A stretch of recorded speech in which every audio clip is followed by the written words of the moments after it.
Tadi saya dengar Bapak caleg di tahun 97.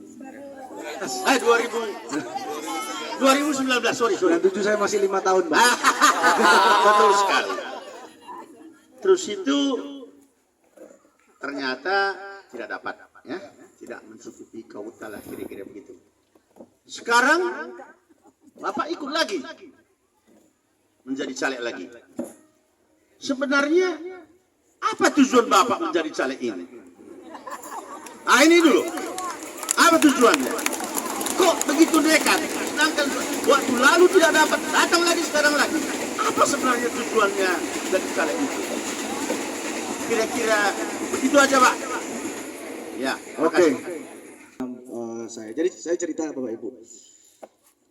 Kampanye di Jawa Timur kemarin, Pak, habis cukup banyak, Pak.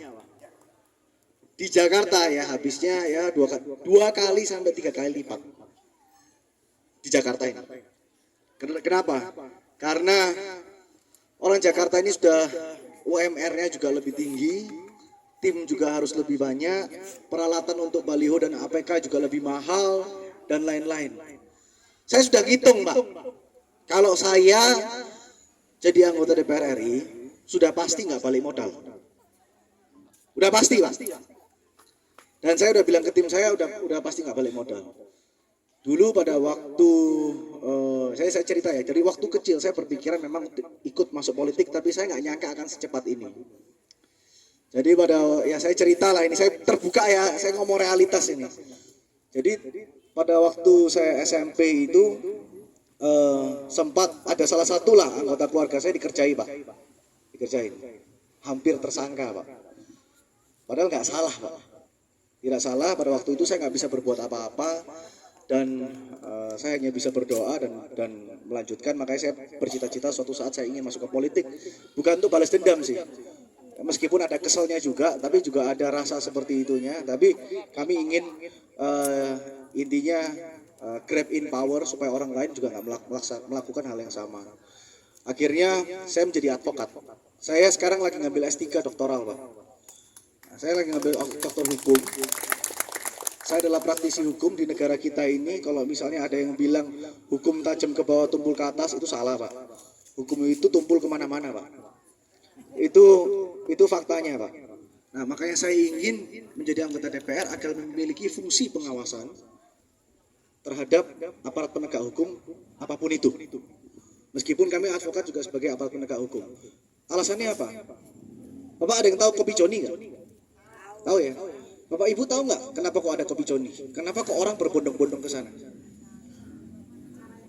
Karena sudah putus asa. Udah putus asa. Padahal ke sana juga nggak beres, Bapak Ibu. Ke sana nggak selesai. Tapi mereka sudah putus asa. Nah, DPR RI ini memiliki fungsi pengawasan. Saya kebetulan minta, saya di Komisi 3. Karena apa? Ini bidang saya. Saya ingin seharusnya DPR itu bisa membuka rumah atau klinik hukum menjadi kopi Joninya yang punya direct pengawasan terhadap institusi penegak hukum. Tujuannya apa? Supaya masyarakat nggak lari ke tempat yang salah, larinya ke kita. Saya kasih contoh, Pak. Di sini kebetulan ada teman-teman di sini. Ada yang tahu Mes Tanah Abang nggak? Tahu? Mes Tanah Abang, Cendrawasih. Tahu ya?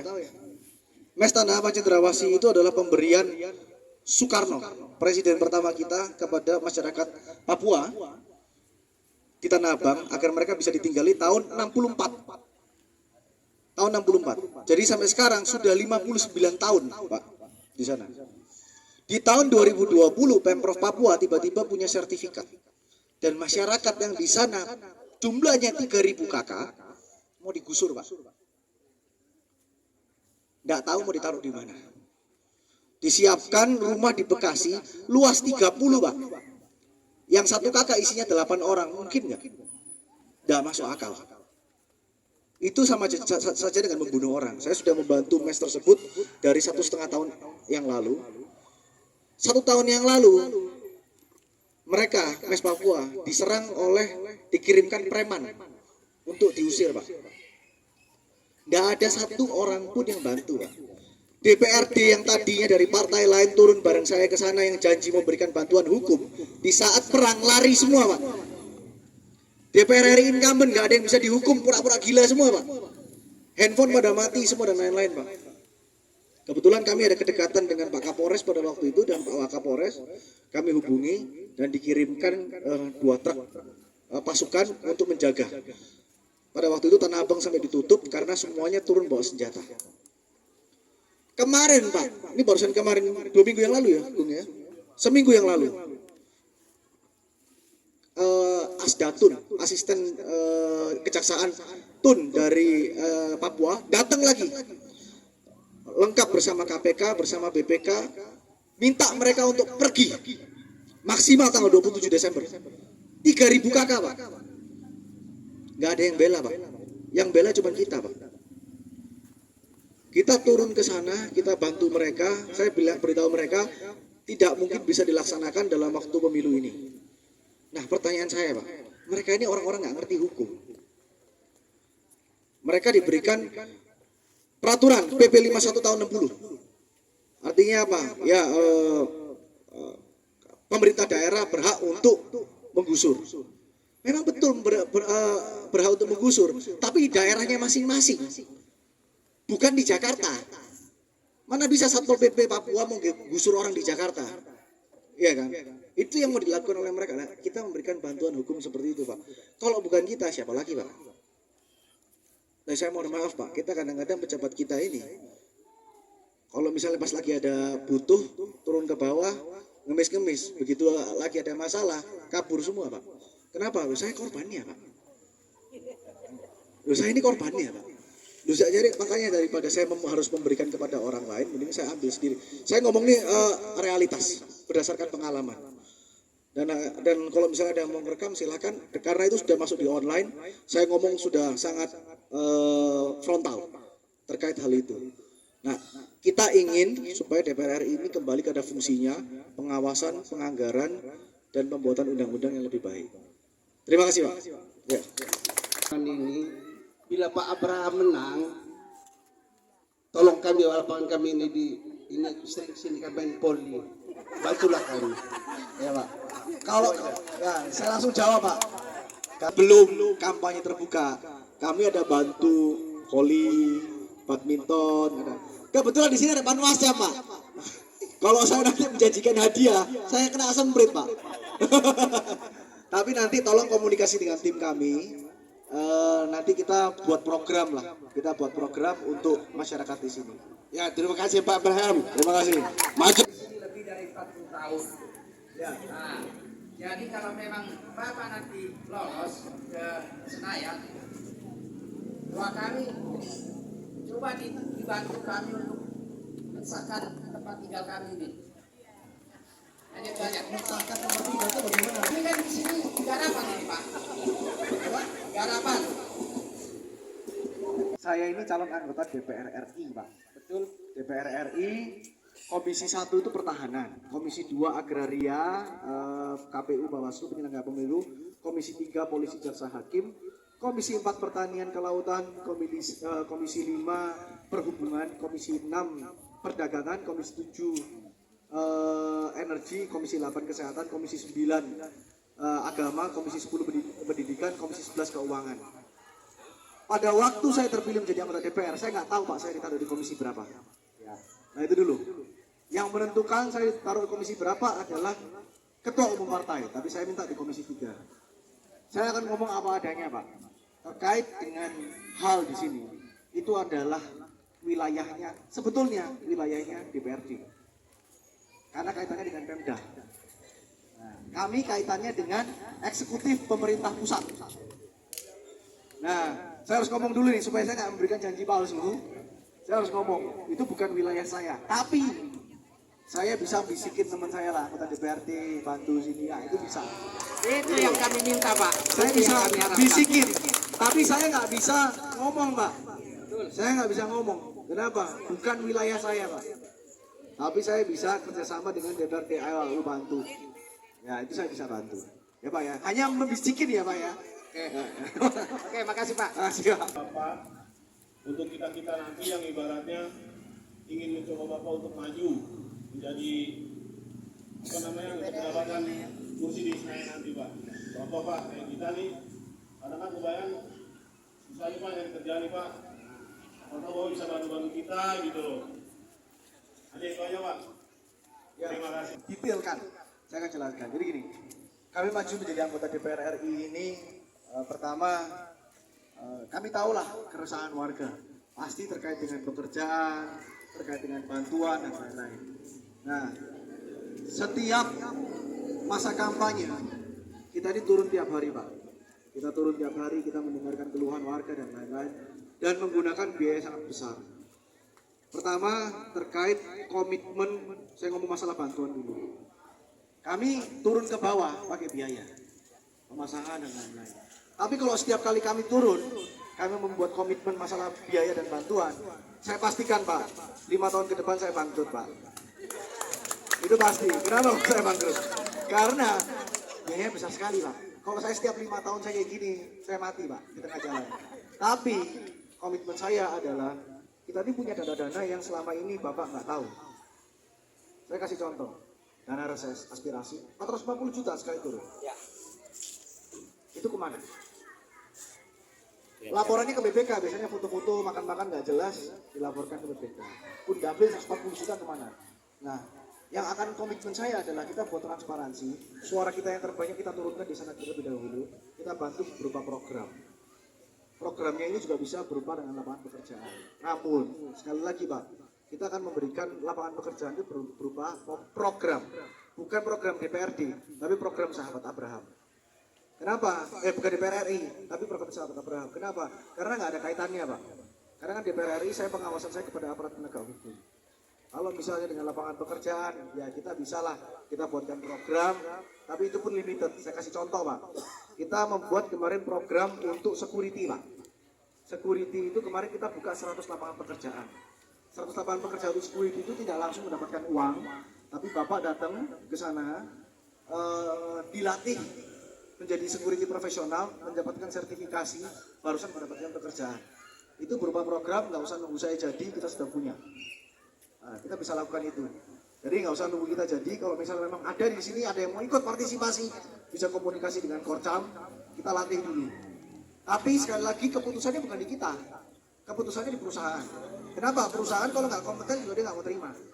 Saya juga nggak bisa maksa. Karena apa? Kalau misalnya tiba-tiba sampai sana terus berantakan, saya juga nggak enak.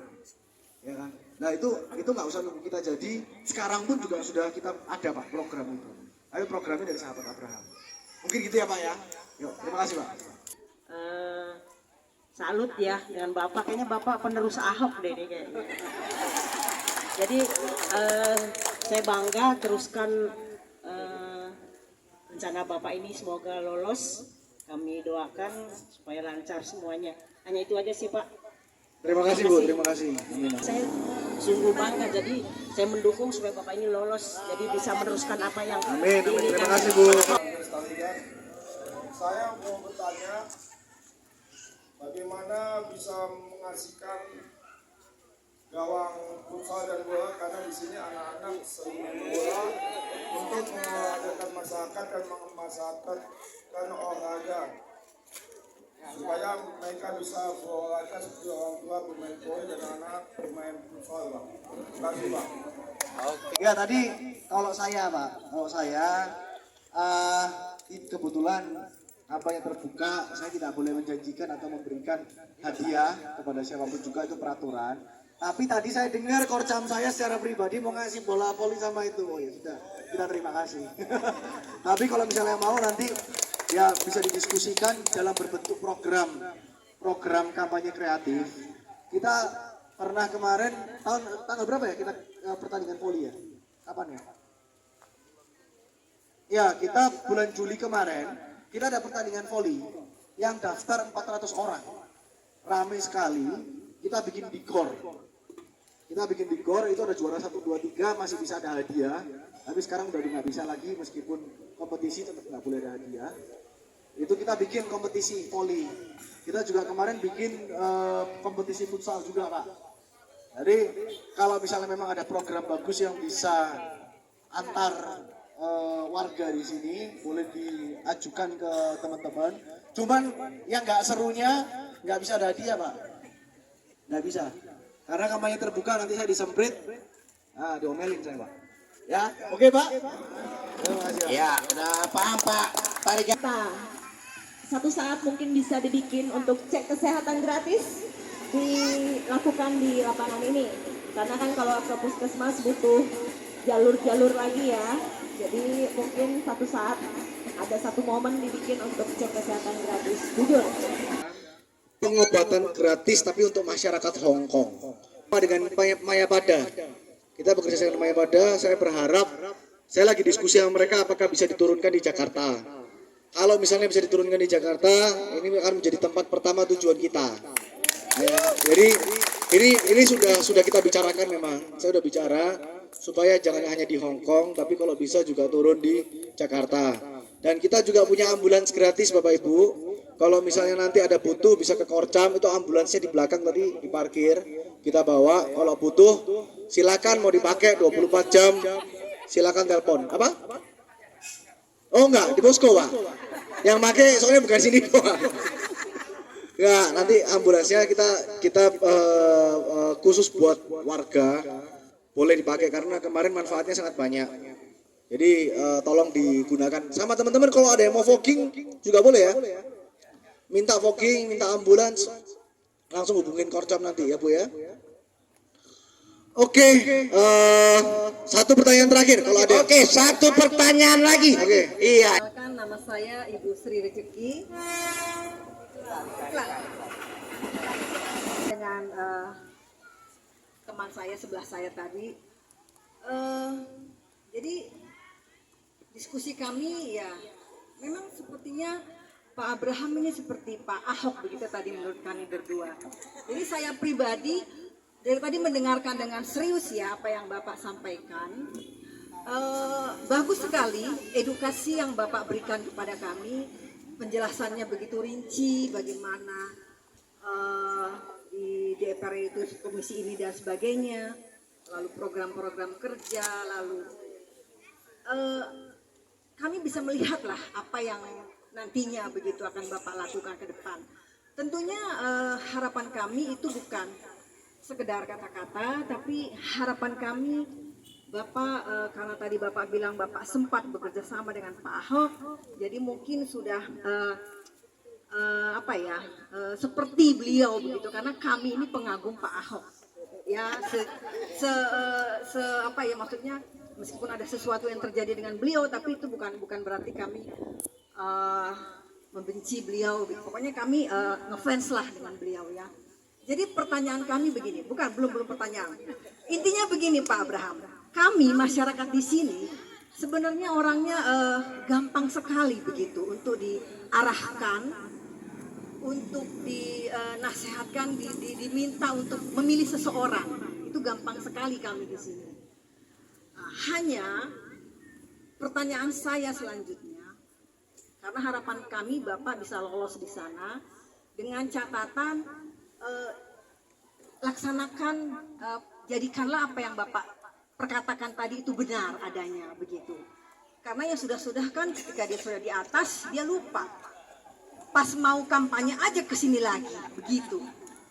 Karena di sini pernah ada Masinton Pasaribu, Eriko Sotarduga, ya kan. Nah jadi harapan kami tentu ketika Bapak nanti sudah ada di kursi di DPR RI, jadilah apa yang Bapak perkatakan tadi begitu. Nah pertanyaan saya dan juga usulan, adakanlah semacam Pak, online atau apa yang kami bisa menyampaikan sesuatu langsung kepada Bapak, seperti Pak Ahok kan punya lain begitu. Jadi supaya nantinya kami bisa menyampaikan unek-unek atau apa langsung, bukan melewat orang-orang di bawah Bapak nih gitu.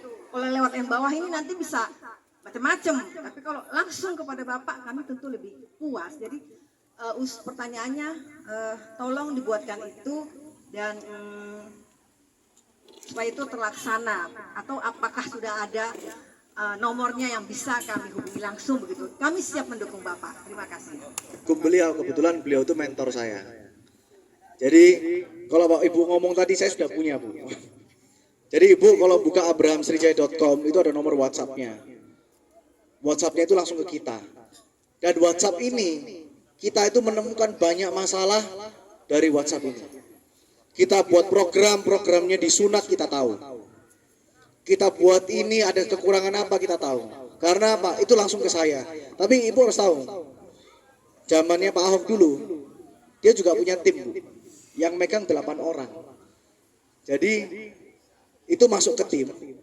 Dari tim barusan dilaporkan ke Pak Ahok. Jadi kalau direct ke dia satu Jakarta ya dia pasti nggak mungkin bisa kerja. Tapi beliau pasti mengetahui. Kita juga melakukan hal yang sama. Kita juga ada nomor hotline posko yang langsung ke saya. Jadi kenapa kok harus melalui posko? Dengan membuka nomor hotline untuk menghubungi kita, tahu nggak apa konsekuensinya? Konsekuensinya adalah banyak proposal masuk, Bu. Jadi bukan hanya keluhan, proposal juga banyak yang masuk. Kemarin, Bu, kemerdekaan 17 Agustus, proposal yang masuk 78, Bu, dari hanya beberapa kecamatan. Saya pusing, Bu, kenapa? Gak dieksekusi sakit hati, dieksekusi kemahalan. Kayak saya kasih contoh, kita ada eksekusi di beberapa tempat, tapi ada beberapa yang kita nggak bisa eksekusi untuk itu. Tapi artinya apa? Kita membuka hotline itu supaya keluhan sekarang pun dari warga apa yang kita bisa bantu, silahkan menghubungi di abrahamsrijaya.com, abrahamsrijaya.com di sini. Itu ada, bisa dibuka sekarang juga, abrahamsrijaya.com. Bisa daftar menjadi relawan kita, dapat kartu anggota, ada nomor WhatsApp-nya. Nomor WhatsApp-nya ini 24 jam. Termasuk kebutuhan ambulans juga bisa diminta di situ. Kebutuhan fogging juga bisa diminta di situ. Ada permasalahan juga bisa diminta di situ. Jadi kita akan bantu. Ibu. Nah, harapan kami, saya sebelum saya nyalek ini, Bu, tanya Mas Agung lah. Percayalah, saya anak satu-satunya laki-laki. Hidup saya jauh lebih enak, Bu. Sekarang setelah nyalek, makan aja mikir, Bu. Karena apa? Saya sampai mikir, Bu, pas ulang tahun. Saya ulang tahun kemarin kan, ke-31. Saya mikir, Bu, ini saya agak gila, ngapain saya nyalek. Karena apa? Karena sungguh lelah, Bu. Dan uangnya yang dikeluarkan begitu banyak. Tapi kalau misalnya saya ingat tim saya ingat perjalanan dan perjuangan yang sudah kami lakukan. Begitu banyak. Saya, Bu, nanganin 11 laporan polisi punya warga, Bu. Saya lakukan gratis. Sampai kantor advokat saya nggak terima kasus karena kasus yang saya tangani semuanya kasus warga. Capeknya luar biasa, Bu. Tapi itu kita lakukan. Nah, harapan kita kerja dulu. Saya hanya bisa memberikan jaminan. Kalau misalnya saya diberikan amanah ini untuk menjabat dan saya nggak amanah, jangan dipilih lagi. Udah jangan dipilih lagi. Bapak Ibu lebih baik milih orang lain. Kalau misalnya saya nggak amanah. Tapi kalau saya amanah, saya akan datang ke sini lagi, saya akan laporkan hasilnya ke Bapak Ibu sekalian. Terima kasih.